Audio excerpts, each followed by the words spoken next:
Dans cette vidéo, tu vas apprendre à diviser de nombres relatifs.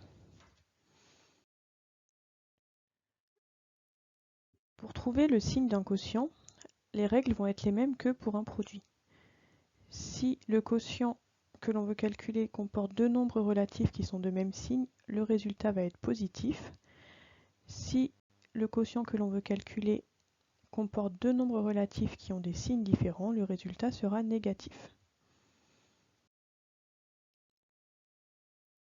Prenons donc comme exemple ce premier quotient. On veut diviser moins 54 par plus 9. Les deux nombres de notre calcul sont de signes différents, donc le résultat va être négatif.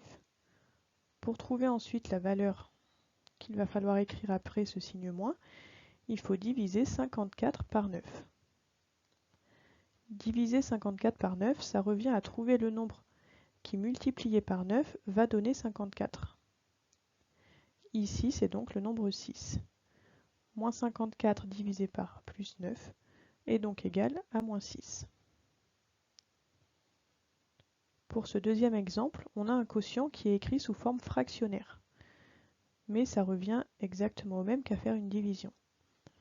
Donc moins 24 divisé par moins 6, on a le numérateur et le dénominateur qui sont tous les deux des nombres négatifs. Ils sont donc de même signe, le résultat va être positif.